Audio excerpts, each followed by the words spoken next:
안녕하십니까. 오늘은 안철수 후보님의 1호 공약인 555 신성장 전략에 대해서 알아보도록 하겠습니다.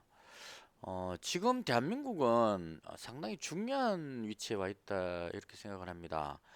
산업화 과정을 거치면서 대한민국은 전 세계가 깜짝 놀랄 정도로 아주 빠른 성장을 일으켜왔습니다. 근데 최근에 우리나라 흐름을 보면 성장이 정체되면서 앞으로 나아가야 될 길을 잘 찾지 못하고 우왕좌왕하고 있는 그런 느낌을 받습니다. 왜 그런가? 그 유명한 철학가 교수님의 말을 빌리면 우리가 산업화 시대에 발전할 수 있었던 것은 앞서간 선진국들이 있었기 때문에 그대로 따라하기만 하면 되는 그런 시대였다고 합니다. 근데 지금 현재 우리나라가 어느 정도 성장을 이룩하고 난 이후에는 우리가 따라할 앞에 있는 선진국 모델이 보이지 않는다는 거죠. 무슨 말이냐면 후발주자에서 선진국 수준까지 거의 따라왔기 때문에 이 앞으로 나아가야 될 새로운 세계는 우리가 개척해 나가야 되는 기존에 모방하던 시대에서 새로운 창조를 해야 되는 시대로 바뀐다 이런 얘기입니다. 그래서 이 중요한 시점에 대한민국이 한 단계 선진국으로 도약하기 위해서는 생각이 바뀌어야 된다는 얘기예요. 그래서 안철수 후보님이 말씀하시는 시대 교체, 이게 바로 미래의 어떤 비전을 제시하는 그런 공약이 아닐까 싶습니다. 그래서 지금 말씀드리는 이 5.5 공약이 대한민국의 경제 성장을 한 단계 업그레이드 시킬 수 있는 아주 중요한 공약이 아닌가 이런 생각을 합니다. 세계는 지금 미중 패권 전쟁, 특히 기술 패권 전쟁 시대로 접어들었습니다. 중국이 기술이 점점 발달해서 블록체인이라든가 그 우주 정거장 혹은 달 뒷면에 탐사선을 착륙시키는, 때에 따라서는 미국을 앞서가는 모습을 많이 보여주고 있습니다. 여기에 불안감을 느낀 미국 바이든 행정부가, 바이든 대통령이 대통령에 당선되시고 나서 바로 첫 번째로 했는 게 바로 이 사진입니다. 이게 반도체를 생산하는 웨이퍼라고 이야기를 하는데요. 미국에 지금 반도체 공장을 짓고 전기차 공장을 짓고 산업 생산을 새롭게 만들어 나가고 있습니다. 왜냐? 중국에 뒤처지는 걸 느끼고 있기 때문에 그렇다는 얘기예요. 그래서 지금 현재 시대는 기술 패권 전쟁 시대입니다. 여기에 뒤처지면 영원히 따라갈 수 없는 후진국으로 전락할 수밖에 없는 그런 시대가 된다 이런 얘기예요.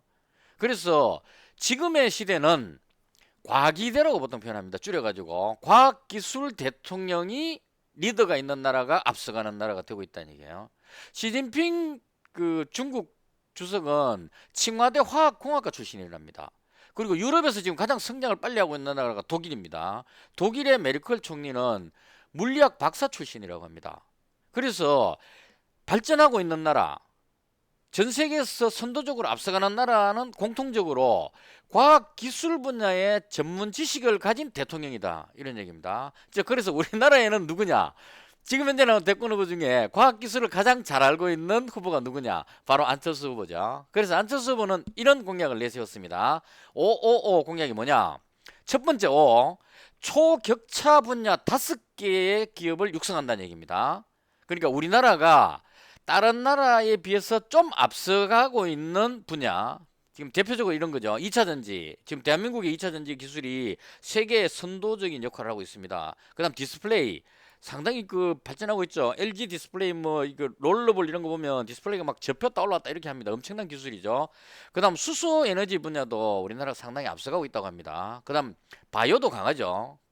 아마 조만간에 그 한국형 백신도 개발이 될 걸로 예상이 되는데요. 이런 분야에 만약 한국형 백신이, 코로나를 치료하는 백신이 나온다 그러면 대박이 나겠죠. 그래서 이런 바이오 분야, 그리고 그 문재인 정부 들어와서 탈원전 하는 바람에 지금 좀 주춤해지긴 했는데, 우리나라가 원래 원자력 기술 분야에서 세계를 선도하는, 특히나 소형 원전 분야에서 전 세계 가장 앞선 기술을 가진 나라였었습니다. 문재인 정부 와서 탈원전 하는 바람에 좀 죽긴 했지만 충분히 끌어올릴 수 있는 그런 능력을 가지고 있다 이렇게 보시면 되겠죠.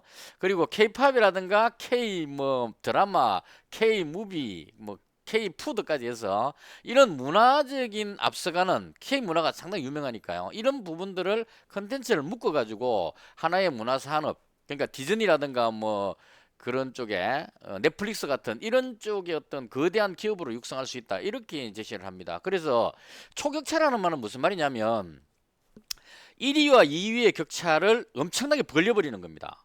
그러니까 대표적으로 삼성전자가 반도체 분야에서 그 세계에서 가장 앞서서 지금 추월되지 않고 계속 앞서 나가고 있습니다. 그 비결이 뭐냐? 2위와의 간격을 상당히 많이 벌려버리면 도저히 따라올 수 없는 이게 초격차라고 이야기합니다. 그래서 현재 1위 그룹에 있는 이러한 2차전지 디스플레이 등등등 이런 분야를 2위 그룹과 완전히 격차를 벌려서 집중 육성을 해가지고 초격차 기업으로 만들게 되면 이 기업들이 현재 우리나라의 삼성전자급이 되는 아주 초우량 기업 5개를 만들 수 있다 이런 얘기입니다. 그래서 초격차 분야 5개의 분야의 기업들을 육성해서 삼성전자급 초격차 기업 5개를 보유하면 55 나왔죠. 그다음 결론적으로 뭐가 되느냐? 대한민국은 G5 선진 5개국에 진입할 수 있다. 이게 555 전략입니다. 그러니까 대한민국의 경제 발전에 대한 청사진을 제시하는 미래의 비전을 제시하는 진짜 이건 가슴 뛰는 일입니다. 대한민국이 5대 강국 안에 들어간다. 듣기만 해도 가슴 설레는 그런 이야기죠. 그래서 이게 안철수 후보가 제시하는 안철수 후보님이 제시하는 555 성장 전략이다. 이렇게 말씀드릴 수 있겠습니다. 그래서 이런 부분을 달성하려면 그냥 뭐 대충 해가지고 되는 게 아니고 555 공약을 실현하기 위해서는 반드시 과학 기술에 대해서 아는 사람이 대통령이 된다는 얘기입니다. 그래서 과기대 대통령이 돼야만 이러한 일을 실현할 수 있다. 그러니까 이러한 그 초격차 분야 5개를 육성하고 하는 이런 일들을 하려면 대통령이 뭔가를 알아야 된다는 얘기예요. 그래서 과학기술 분야에 아는 대통령이 그 예를 들어서 정부 조직 개편이라든가 그다음 뭐 그 혁신적 과학기술에 대한 지원 체계를 구축하거나 혹은 거기에 따른 또 인재 육성도 필요합니다. 그리고 각종 규제를 발전할 수 있도록 막혀 있는 규제들을 변화를 없앨 건 없애주고 뭐 이런 식으로 해가지고 그 기업이 엄청나게 빠른 속도로 성장할 수 있도록 정부가 지원을 해줘야 된다는 얘기입니다. 이런 걸 달성할 수 있는 게 누구냐? 바로 안철수 후보 같은 과학기술을 잘 아는 분이 대통령이 돼야 된다. 그래서 이번 선거에서는 과학기술 전문가인 안철수 후보를 대통령으로 뽑아서 대한민국을 G5 선진 5개국에 진입시킬 수 있는 그러한 절호의 찬스고 우리 모두 안철수 후보를 적극적으로 밀어서 우리도 한번 G5 국가가 한번 돼보는 그런 미래의 꿈을 꿨으면 하는 게 개인적인 생각입니다. 이것으로 마치겠습니다.